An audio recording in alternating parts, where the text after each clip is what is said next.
Well, it's moving day.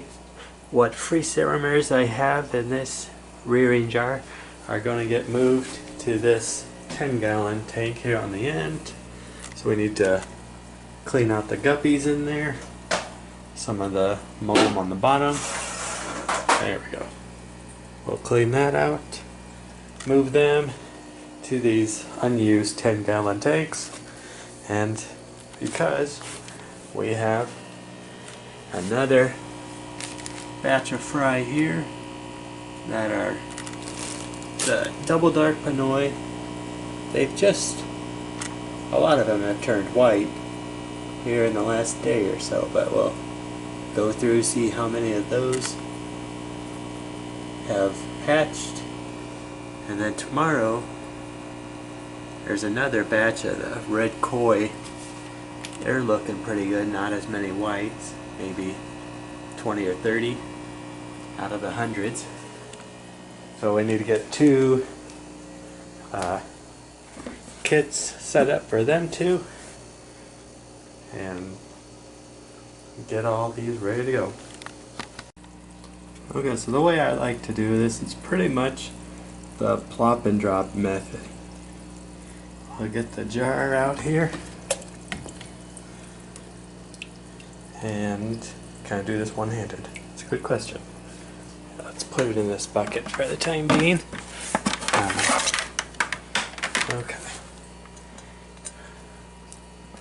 Now we'll remove this top sponge and the hose. There we go. Okay.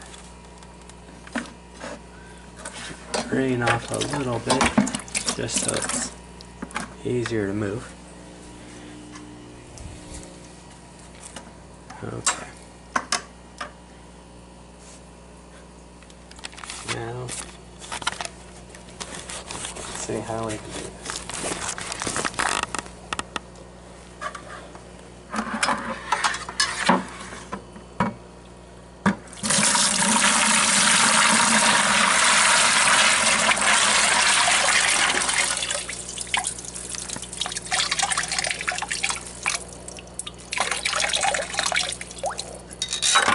Okay.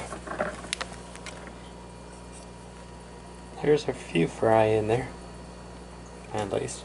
I haven't seen too many really swimming around.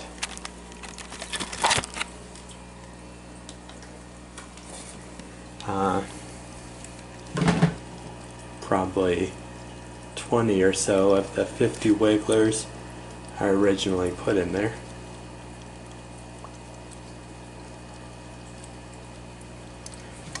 But then I like to try to watch them as they swim out to be able to count,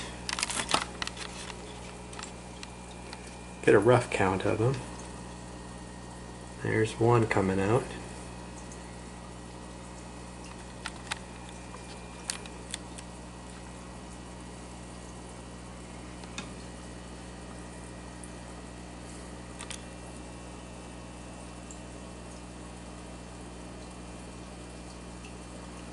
Her body is clear, so it's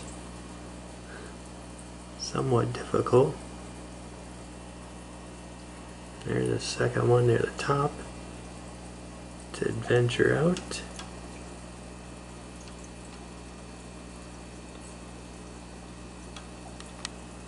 Where are all of them?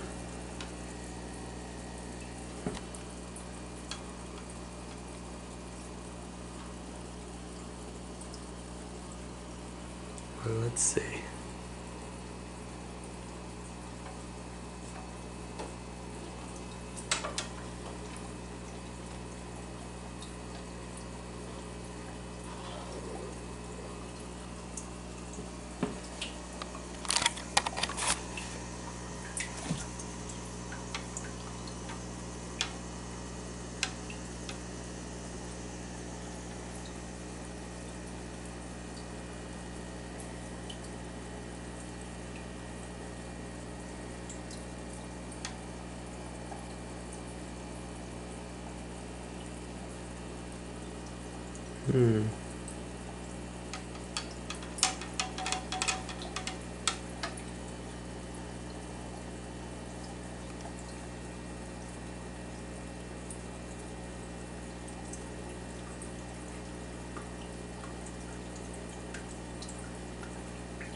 There's a bunch of them in that little fold there.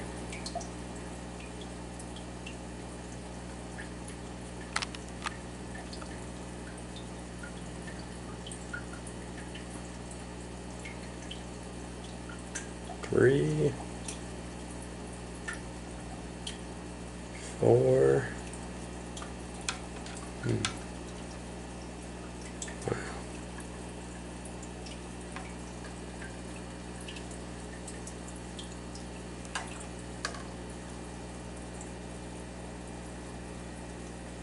There's one.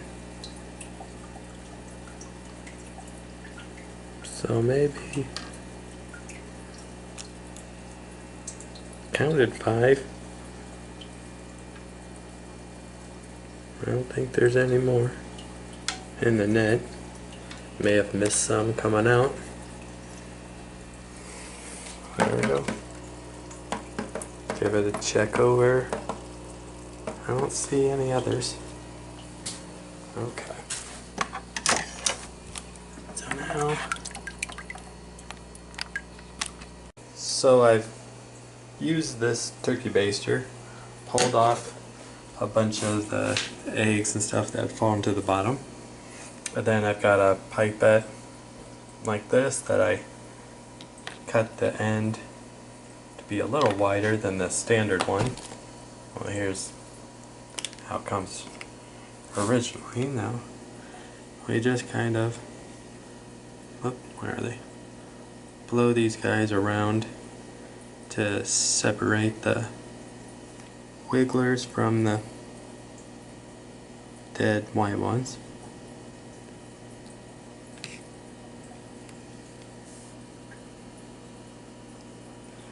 Basically just look for movement.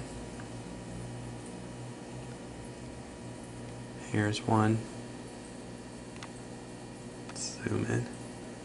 This little guy is moving. So we'll suck him up and put him over here.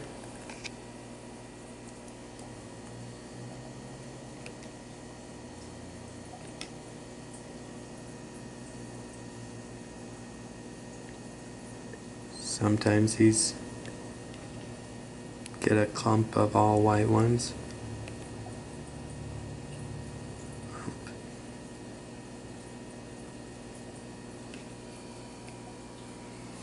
And I have this jar for the wastewater.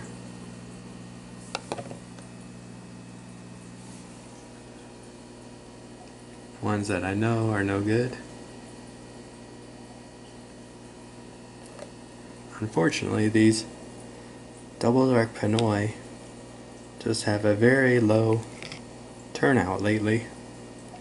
The first batch of them I raised had about 300 wigglers, but then they all died when the airline became disconnected a few days later, and ever since then I can only get less than 30 wigglers out of a batch, and then those do end up dying sometime, either just before or shortly after becoming free swimming. So let me go through these eggs and see how many wigglers we end up this time. Okay, I went through most all the eggs, and sadly I only found 4 wigglers. You can see one here in the center, right there, one over there. Oh, there's one in the middle too. So only 4 out of, I don't know, 800 or 900 eggs that she laid once.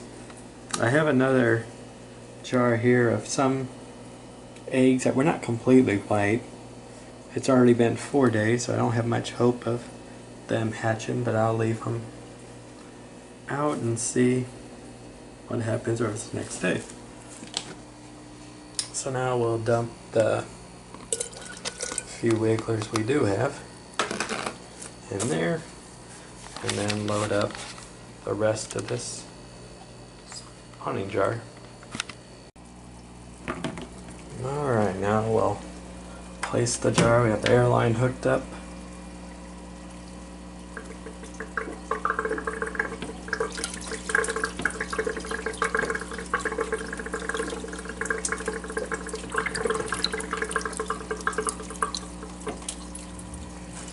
And let it fill up.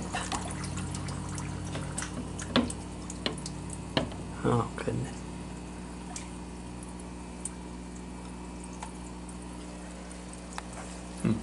I got a couple of pieces of food in there.